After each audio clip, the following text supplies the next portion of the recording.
은평찬양팀 지난주까지는 우리 윤영석 목사님이 찬양을 인도해 주셨습니다. 또 사임을 하셔서 또 부르심을 받은 교회로 가셨기 때문에 오늘부터는 우리 안성구 목사님이 우리 은평찬양팀과 함께 또 저희들을 섬겨 주실 텐데요.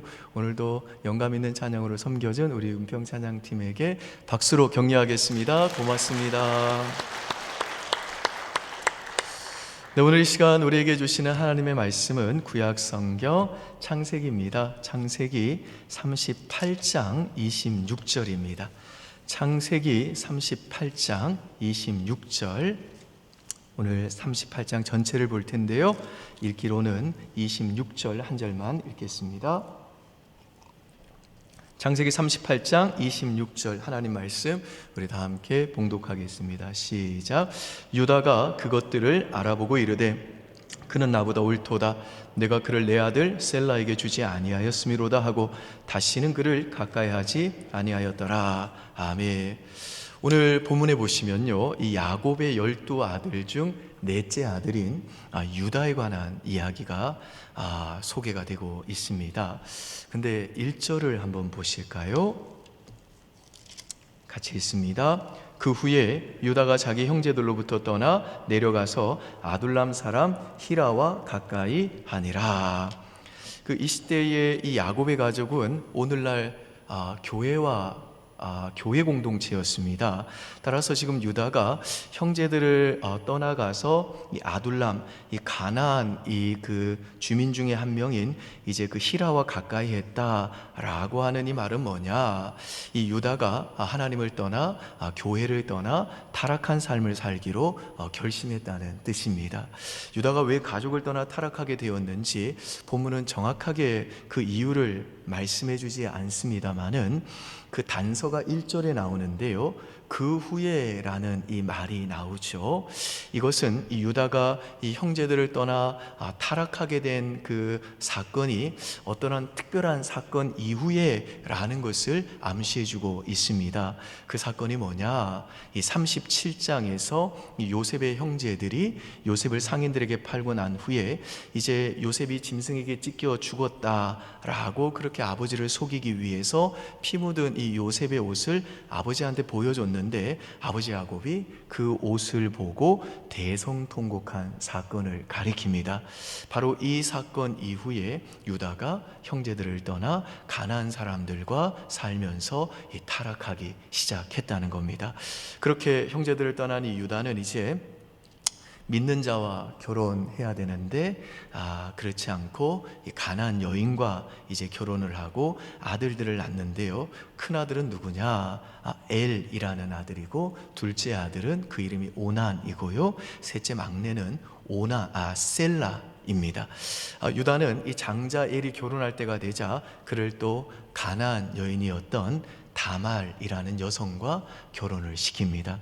유다의 장자인이 엘이 장성해가지고 결혼할 때가 되었다라는 이 말은 그 당시 결혼을 일찍 했다라는 것을 우리가 감안해 볼 때 유다가 형제들을 떠나고 이제 하나님 없이 방탕하게 산 지가 적어도 15년 정도는 흘렀다는 뜻입니다. 이렇게 15년 동안 정말 자기 마음대로 타락한 삶을 살던 유다가 그 자녀를 경건하게 기를 리가 만무하겠죠. 그래서 본문에 보면요, 이 장자 엘이 너무 악해가지고 하나님께서 그를 죽이셨다라고 말씀합니다. 7절 보실까요? 같이 있습니다. 유다의 장자 엘이 여호와 보시기에 악함으로 여호와께서 그를 죽이신지라. 정말 하나님은 좋으신 분인데 이 엘을 그 악함 때문에 죽였다라 그러면 말 다 한 거예요. 이 사람은 진짜 악했다는 뜻입니다. 그래서 이제 이렇게 장자 엘이 죽자 유다는요, 그 동생인 오난에게 형의 아내와 동침해서 형의 자손들을 계속 이어가라는 명령을 합니다.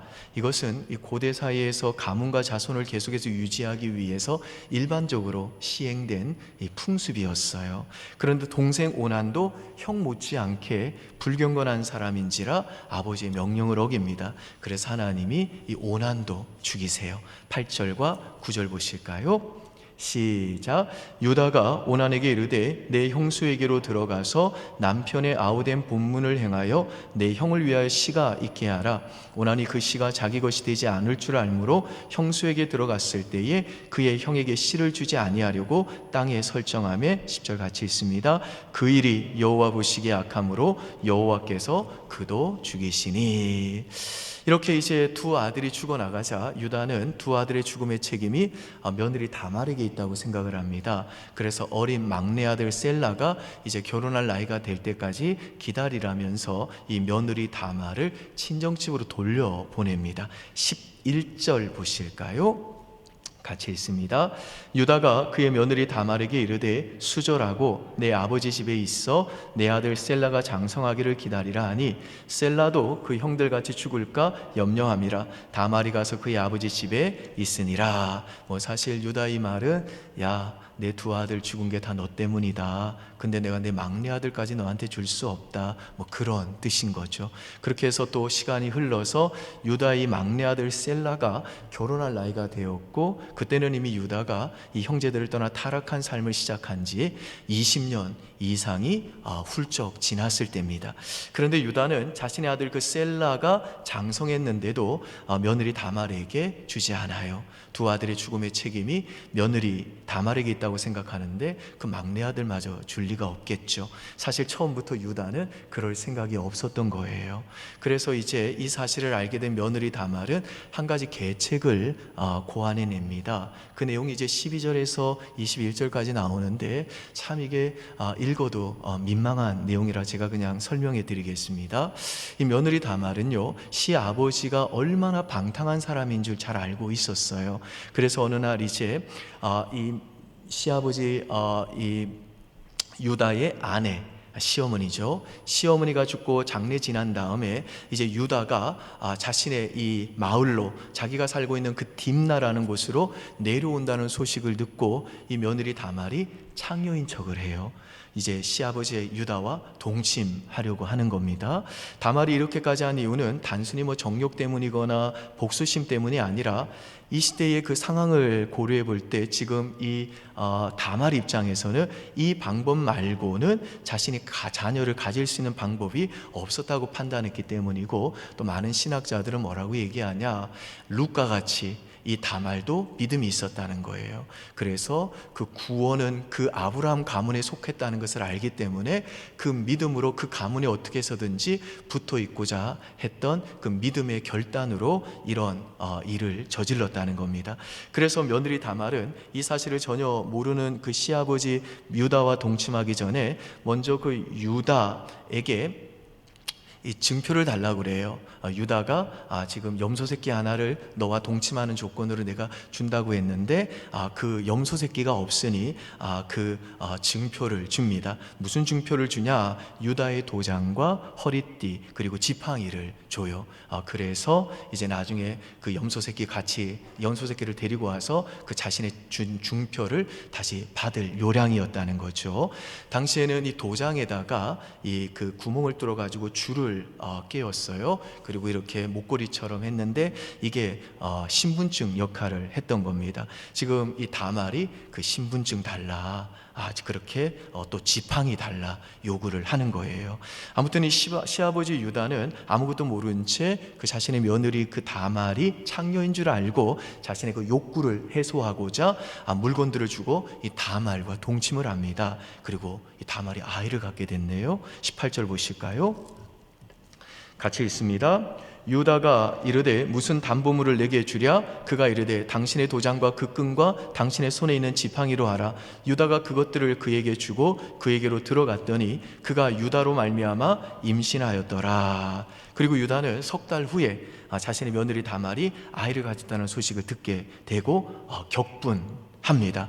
안 그래도 유다는 자신의 그 아들들을 죽인 며느리를 눈에 가시처럼 여겼고, 막내 아들을 이제 며느리 다말에게 주겠다는 그 약속을 지키지 않는다는 그 주변의 비판도 귀에 거슬렸던 참이었습니다. 그런데 드디어 그 며느리 다말을 행음의 이유로 이제 합법적으로 죽일 수 있는 절호의 찬스가 온 거예요. 24절을 보실까요?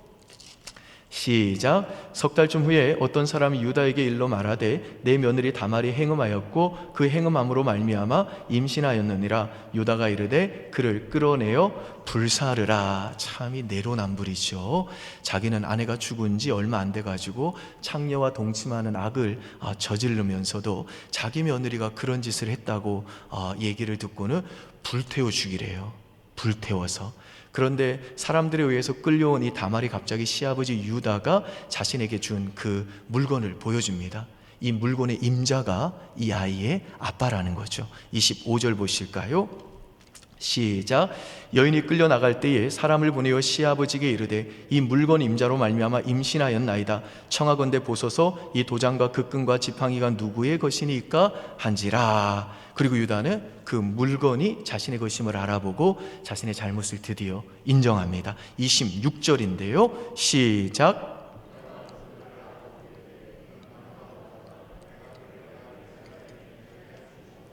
다시는 그를 가까이 하지 아니하였더라. 자, 이게 오늘 본문의 내용입니다. 사실 이 37장부터는요 본격적으로 요셉 이야기가 소개가 됩니다. 그런데 갑자기 왜 38장에 이 유다 이야기가 좀 생뚱맞게 등장하느냐? 그 이유가 뭐냐면 이 37장에 보면요 이 형들이 이 요셉을 미디안 상인에게 돈을 받고 팔아버릴 때 결정적인 역할을 한 인물이 누구냐? 바로 이 유다예요. 이 창세기 37장 26절과 27절 한번 보실까요? 창세기 37장 26절과 27절 시작. 유다가 자기 형제에게 이르되 우리가 우리 동생을 죽이고 그의 피를 덮어둔들 무엇이 유익할까? 자, 그를 이스마엘 사람들에게 팔고 그에게 손을 대지 말자. 그는 우리의 동생이요 우리의 혈육이니라 하며 그의 형제들이 청종하였더라. 근데 이렇게 악했던 유다였는데요 동생을 인신매매단처럼 이 미디안 상인에게 팔아버렸던, 노예로 팔아버렸던, 돈 받고 팔아버렸던 이 악한 유다였는데 이제 이후의 말씀을 보면 이 유다가요 완전히 딴 사람이 되어 있습니다. 그래서 이 유다가 아주 신실하고 희생적인 사람이 돼가지고 이 야곱 가정을 위기에서, 이 기근의 위기에서 이 벗어나게 하는데, 그리고 이 형들이 이 그 요셉과 화해하는데 결정적인 역할을 합니다. 그러니까 이 37장부터는 요셉 이야기인데 이 38장에 갑자기 왜 이 유다 이야기가 나왔냐? 그 이유가 뭐냐? 앞으로 이 요셉과 형들 사이에서 이 중요한 역할을 하게 되는 이 유다가 그렇게 악한 사람이었다가 이렇게 믿음의 사람으로 변화된 계기가 무엇인지를 설명해 주기 위해서 갑자기 이 요셉 이야기를 하다가 요셉 이야기가 본격적으로 진행되기에 앞서 먼저 이 38장을 마치 삽입구처럼 이 창세기 저자 이 모세가 기록을 했다라는 겁니다. 그래서 이 시간에는 유다의 변화라고 하는 제목으로 본문이 주는 두 가지 메시지를 생각해 보겠습니다. 첫 번째 본문이 주는 메시지는요, 하나님은 불편함을 통해서 우리에게 다가오신다는 것입니다. 우리 24절, 26절 한번 유다의 입장에서 한번 가만히 내가 유다가 되었다고 생각하고 우리 38장 25절과 26절 한번 읽겠습니다. 25절 제가 여러분 읽습니다. 시작.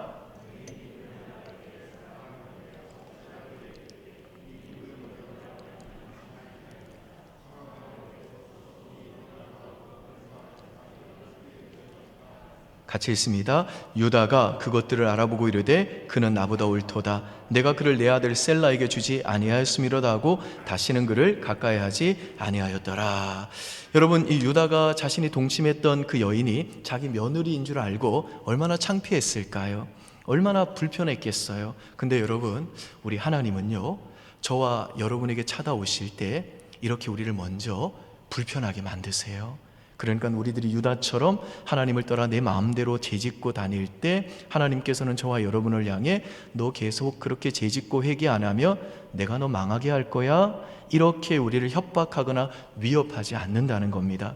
오히려 우리 하나님이 우리에게 다가오시는 방식은 뭐냐? 뭔가 내가 불편하게 느끼는 상황으로 우리를 몰아가시는 방식으로 우리에게 슬며시 찾아오신다는 겁니다. 예컨대 내가 교회 밖에서 가족들을 대하거나 직장에서 일을 하는데 지금 내 옆에 목사가 없어요. 내 옆에 뭐 나를 아는 믿는 사람도 없다고요. 그래서 내 마음대로 내가 좋아하는 일을 하면서 살아요. 누구의 눈치도 안 보고 내 방에서도 은밀하게 내가 제약을 즐깁니다. 그런데 어느 순간부터 갑자기 불편해지기 시작하는 거예요. 이거 그만둬야 되겠다는 생각이 퍼뜩 드는 겁니다. 이거 하나님이 원치 않으시는 일이라는 생각이 든다는 거예요. 이 불편함이 바로 내 안에서 일하고 계시는 하나님의 역사고, 하나님은요 바로 이 불편함을 통해 나에게 찾아오신다는 것입니다. 제킬 페이라고 하는 여성분이 쓴 책이 있는데 제목이 게이걸 굿갓입니다. 이 사람 원래 게이걸이었다는 거예요. 동성연애를 하던 여자였다는 겁니다. 굿갓은 선하신 하나님이라는 뜻이죠. 이분은요 학대하는 아버지 밑에서 자랐어요. 그러니까 아버지한테 오랜 그 성적인 학대를 상처를 입고 자라면서 남자란 존재는 언제나 여자를 학대하는 존재구나 해서 여자를 좋아하기 시작했고, 여자와 동거를 했던 흑인 여성이었습니다. 그런데 그렇게 여성과 동거를 하고 있는데 이분이 어느 날 집안에서 혼자 TV를 보면서 그냥 오늘 뭐 보지? 이렇게 생각을 하고 있는데 하나님이 불편하게 다가오시더라는 거예요. 그분의 얘기입니다. 한번 들어보십시오. 텔레비전 광고를 보는 사이에 여러 가지 잡다한 생각이 떠올랐다. 내가 내일 몇 시에 일하러 가야 하지? 여자친구한테 전화해서 태워달라고 해야겠군. 리모컨이 어디 있지? 다른 채널에서 무슨 프로그램이 방송되고 있나 봐야겠어 했는데 갑자기 불현듯 머릿속에 한 생각이 확 오더라는 거예요. 그녀는 지금 동거하고 있는 그 여자는 너의 죽음을 초래할 거야. 그녀는 너를 결국 죽이는 길로 인도할 거야. 그 생각에 깜짝 놀랐다는 거예요. 이어서 한번 들어보십시오. 그 순간 나는 유령을 보았거나 누가 내 등을 만지는 느낌이라도 든 것처럼 재빠르게 일어나 앉았다. 그 생각은 귀에 들리지는 않았지만 모든 것을 방해할 만큼 컸다. 내 안에서 오간 다른 모든 대화가 일제히 사라지고 마음이 돌덩이처럼 무거워졌다. 어디에서 그런 말이 들려왔는지 알기 어려웠다. 그 말의 출처를 도통 가늠할 수가 없었다. 그래서 대체 이 생각이 뭐지? 하고 이분이 추리를 해봤다는 거예요. 마귀였나? 아니, 마귀였다고 확신하기는 어려워. 아마도 그것은 그저 내 자신이었는지도 몰라. 아니야, 그저 내 자신이었을 리가 없어. 하지만 내 안에서 들렸으니까 그것은 나여야 해. 그러나 나는 그런 생각을 하지 않았어. 그런 생각을 떠올리고 싶지도 않았어. 그것은 그냥 떠올랐어. 어쩌면 그것은 하나님이셨는지도 몰라. 그 다음에 그 한 가지 마음 때문에 자신의 인생이 이제 회복으로 이어지는데요. 이어서 한번 들어보십시오. 마지막입니다. 나는 오직 하나님만이 그런 말을 하실 수 있다고 생각했다. 근처에는 교회 해중석도 없었고 나를 자리에서 일어서게 할 감정적인 음악도 없었다. 무선 마이크에 입을 대고 왼손으로 죄인을 가리키며 오라 외치는 설교자도 없었고 내 죄를 올려놓을 제단 앞으로 걸어나갈 복도도 없었다. 오직 나와 나의 방과 하나님, 그것이 전부였다. 여러분, 하나님이 불편함을 통해서 나에게 찾아오는 게 이런 거예요. 여러분, 사람이 여러분을 불편하게 만들 수 있다고 생각하시나요? 아니에요. 사람이 불편하면요, 우리는 그냥 그 사람 안 만나면 되는 겁니다. 그런데 이런 건 어떤 거냐? 하나님이 갑자기 내게 오셔서 막 불편하게 하시는 겁니다. 그만 가라고 하시는 거예요. 그렇게 살면 망한다고 말씀하는 겁니다. 그렇게 마음대로 살면 결국 망하니까 너 더 이상은 안 된다 라고 하시는 거예요. 그 짓은 그만둬야 돼 라고 말씀을 막 소리치신다는 겁니다. 나 혼자 내 방에서 텔레비전을 보고 있는데 하나님이 슬며시 찾아오신다는 거예요. 여러분이 텔레비전을 방 안에 손자 보고 있는데 여러분에게 침투할 수 있는 사람이 누가 있습니까? 이 세상에 그런 존재는 없어요. 우리 하나님은 저와 여러분이 죄악 중에 있을 때에도 찾아오셔서 침투하셔서 은밀한 방에 나 혼자 있을지라도 그 방 안으로 침투해 오셔서 나를 살리기 위해 나를 불편하게 만들어 가시기 시작한다는 것입니다. 우리 성도님들 중에도 보면 그런 분들 계세요. 내가 목사님 설교를 들으면 목사님은 꼭 내 얘기를 한다는 거예요. 그런데 저는 설교 중에 그분을 생각한 적이 없거든요. 여러 가지 얘기를 그냥 하는 거거든요. 그런데 그 중에 하나는 꼭 걸리더라는 거예요. 제가 돈 얘기를 해요. 그럼 돈 얘기가 불편한 사람이 꼭 있다는 거예요. 제가 여자 얘기를 합니다. 그럼 여자 얘기가 불편한 사람이 없냐? 꼭 있다는 거예요. 설교 중에 늘 저는 같은 얘기를 하는데 여러분은요, 그 중에 하나의 불편함을 느낀다는 겁니다. 근데 그게 바로 하나님이 여러분을 붙잡고 있는 증거요, 하나님이 여러분을 살리기 위한 터치라는 겁니다. 그게 바로 여러분을 다스리시는 하나님의 증거라는 거예요. 여러분, 오늘 혹시 이 설교를 듣고 불편하게 느끼시는 분이 있으신가요? 그게 바로 하나님이 내 안에 살아계시다는 증거입니다. 그게 바로 하나님이 지금 여러분에게 슬며시 찾아오신 겁니다. 여러분이 정말 하나님의 택한 구원받은 백성이라면요, 한번 하나님 떠나서, 교회 떠나서 마음껏 돈을 추구해 보십시오. 마음껏 여행 한번 다녀보십시오. 마음껏 술 마시고 음란하게 한번 살아보십시오. 불편해서 못 견딜 겁니다. 기도 안 하고 한번 살아보십시오. 어느 순간 기도를 안 하고는 못 베길 겁니다. 어느 순간 말씀을 안 보고 내가 하나님 앞에 엎드리지 안 하고는 못 버티게 된다라는 거예요. 왜 그런지 아시나요? 우리 예수 믿는 사람에게는 내가 하나님 앞에 서지 못한 불편함이 인생에서 가장 큰 불편함이기 때문에 그런 겁니다.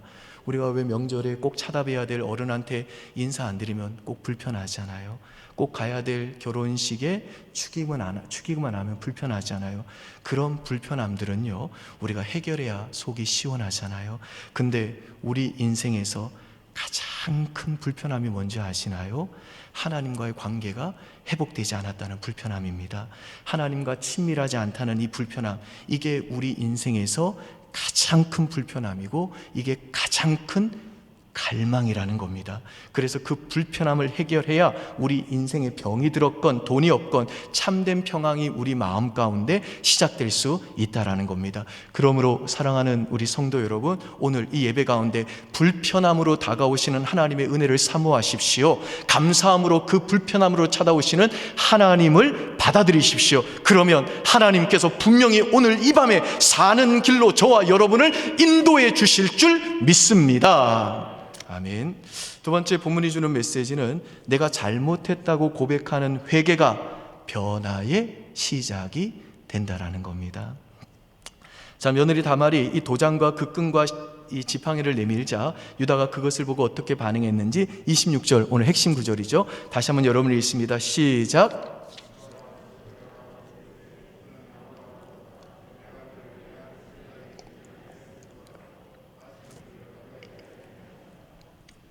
자, 지금 유다가 이 며느리 다말한테 한 방 제대로 먹은 거죠. 며느리한테 완전히 속은 거예요. 그리고 지금 유다가 그는 나보다 옳도다라고 한 이 말은 나는 틀렸다, 네가 맞다, 단순히 이런 말을 하고 있는 게 아니라 유다가 드디어 지난날에 그 자신의 죄를 인정하고 하나님 앞에서 회개했다는 거예요. 근데 여러분, 지금 유다가 며느리 다말에게 속임 당한 것은 과거의 유다가 그 아버지 야곱을 속인 것과 아주 흡사합니다. 37장 31절과 32절 보실까요?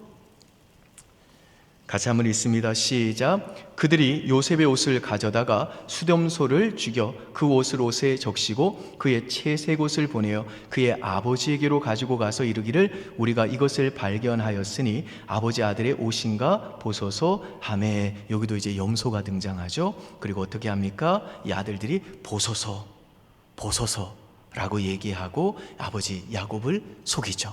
비슷한 대목입니다.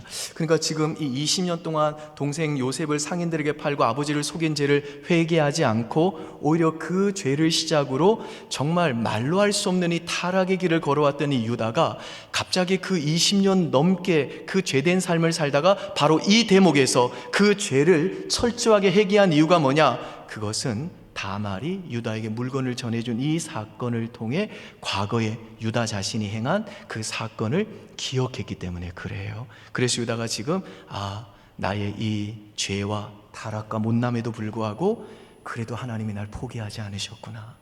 여전히 하나님이 나를 추격해 오셨구나. 하나님이 여전히 나를 붙잡고 계시는구나. 하나님이 여전히 나를 사랑하시는구나. 그래서 이런 말도 안 되는 불편한 상황으로 나를 몰아가셔서 내 과거의 죄악을 깨닫게 하시는구나. 그래서 이 불편한 상황은 하나님이 날 죽이시기 위해서가 아니라 날 살리시기 위한, 나를 다시 회개의 길로 인도하시는 하나님의 사랑이구나, 역사구나라고 하면서 자신의 그 지난날의 그 죄악을 인정하면서 하나님, 내가 잘못했습니다. 하나님, 내가 잘못했습니다 라고 회개하게 되었다는 겁니다. 그리고 이 회개가 바로 이 유다의 변화의 시작이 되었다는 겁니다.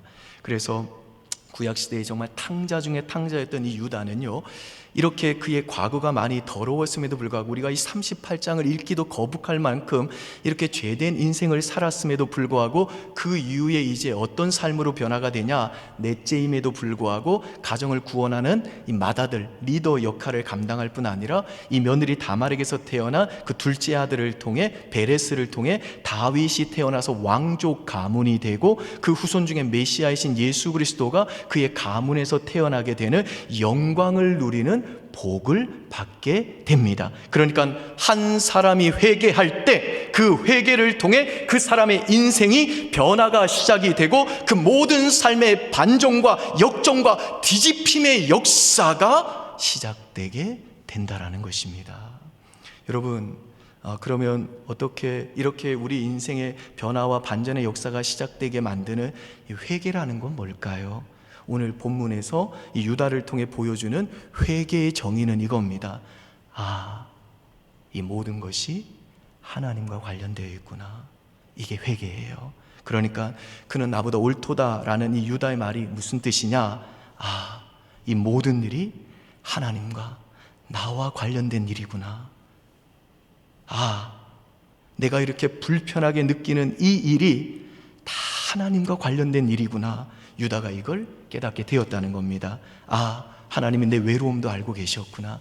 내가 지금 이 다말에 대해서 회피하고 있다는 것도 알고 계셨구나.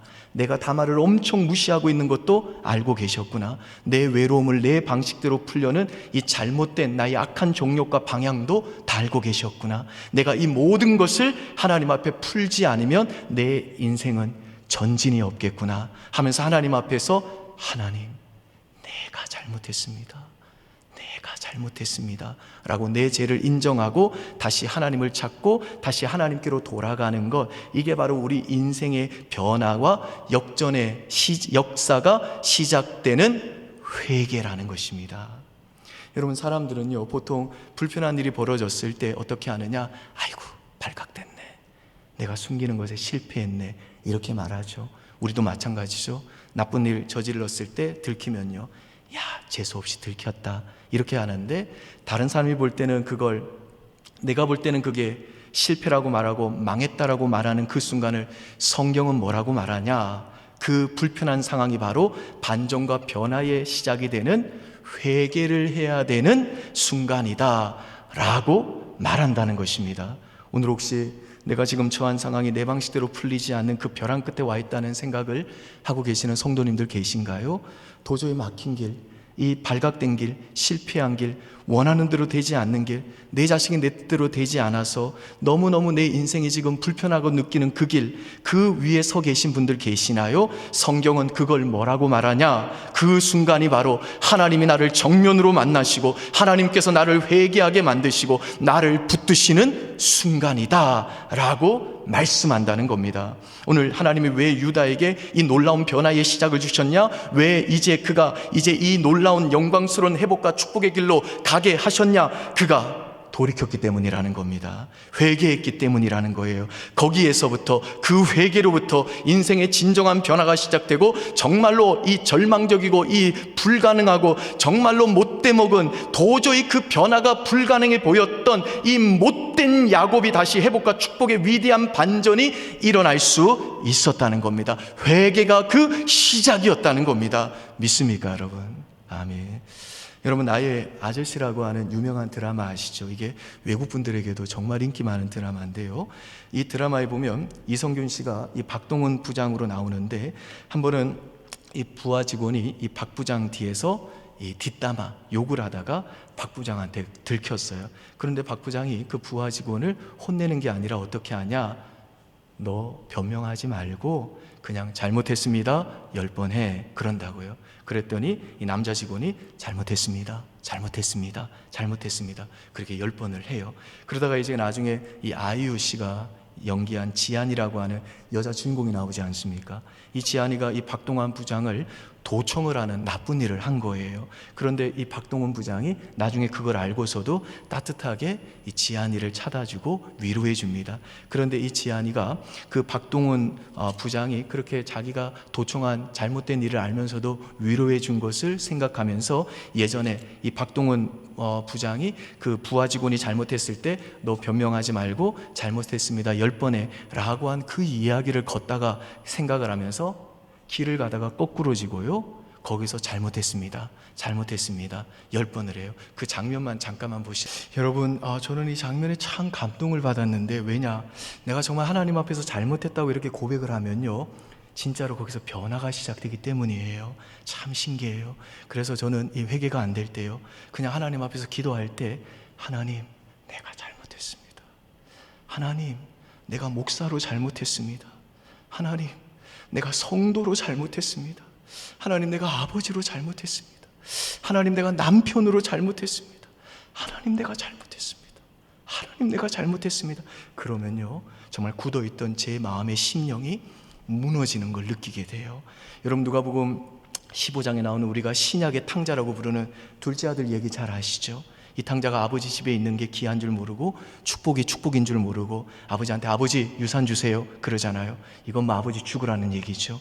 사랑하는 아버지가 그 아들의 마음이 이미 떠난 걸 알고 유산을 손에 쥐어주니 뒤도 안 돌아보고 외국에 나갔는데 왜 그렇게 그 많던 돈이 쉽게 사라지는지, 돈이 없어지니 출세, 성공, 그리고 또 그렇게 자기를 따르는 사람들이 어디 있어요? 다 사라지고 갑자기 모든 것을 잃어버린 그 허무의 종착역에 도달한 이 둘째 아들이 한없이 눈물을 흘리죠. 그리고는 노예로 팔려가 돼지가 먹는 그 지엄 열매를 없어가지고 못 먹는 그 불편한 신세가 되어 울다가 문득 그 불편한 신세가 되니까 문득 그 아들이 태어나서 처음으로 자신의 인생의 뒤를 돌아본 거예요. 그 불편한 상황 때문에 내 아버지 집에는 거할 곳이 많지, 내 아버지 집에는 품꾼들도 나보다 나을 텐데 아버지 집으로 가자 하고 처음으로 아버지를 생각하고 뒤를 돌아봅니다. 가면서 생각이 너무 복잡했겠죠. 아버지가 날 받아주실까 하면서 잘못했습니다 라는 말을 연습하기를 얼마나 많이 했을까요? 아버지, 나를 아버지 아들로 안 받아줘도 괜찮으니 그냥 나를 품꾼의 하나로 써주세요. 아버지, 잘못했습니다. 그 연습을 아마 수천 번 했을 겁니다. 잘못했습니다 아버지. 아니야, 이건 아니야. 잘못했습니다 아버지. 아니야, 이것도 아니야. 아버지, 제가 진짜 잘못했습니다. 이렇게 해야 내 아버지가 내 마음을 받아주실까? 아버지, 잘못했습니다. 아버지, 잘못했습니다 라고 수천 번 그 잘못했다는 말을 연습하고 자기가 살던 그 동네 어귀에 이르자 언제 돌아올지도 모르는 그 기약 없는 아버지가 오히려 그 아들을 먼저 발견하고 저 멀리서 벗은 발로 뛰어와서 뜨겁게 안아주는데, 지금까지 걸어오면서 연습했던 아버지, 잘못했습니다. 아버지, 잘못했어요 하니까 아버지가 괜찮다, 괜찮아 하고 안아주시는 그 놀라운 장면, 여러분 기억나시죠? 여러분, 그런데 그거 아시나요? 그 아들이 집에 가면서 잘못했습니다, 잘못했습니다 수천 번 연습하는 동안 그 아버지는요, 동구밭에 서서 날마다 돌아오는 그 아들에게 괜찮다를 연습하신 거예요. 괜찮아, 괜찮다, 괜찮아. 어느 게 좋을까? 어떤 괜찮다는 말이 내 아들의 마음을 녹일까 하면서 아들이 잘못했습니다를 수천 번 연습하는 동안 아버지는요, 괜찮다를 수만 번 연습하셨다는 겁니다. 그러므로 사랑하는 여러분, 오늘도 아버지를 떠나 인생의 허무함을 느끼고 왠지 모를 불편함을 느낀 사람이 선택해야 될 단 한 가지 선택이 뭐냐? 아버지 집으로 다시 돌아가는 겁니다. 내 뒤를 돌아보면 여전히 계신 아버지를 만나는 겁니다. 그 아버지 앞에 지금 내가 당하는 이 불편함은 하나님과 관계가 있는 거구나, 그걸 깨닫고 아버지, 내가 잘못했습니다, 내가 잘못했습니다 라고 회개하는 것입니다. 그러면 그 회개가 바로 변화의 시작이 되고 회복과 축복의 길로 돌아서는 역전과 반전의 시작이 된다라는 겁니다. 믿습니까? 아멘. 바라기는 오늘 밤에 이 변화의 시작과 회복과 축복의 이 반전이 되는 이 역사를 경험하는 그 주인공들이 바로 저와 여러분 될 수 있기를 주님의 이름으로 축원드립니다. 축원합니다. 아멘. 우리 그 믿음 가지고 우리 주여 이 죄인을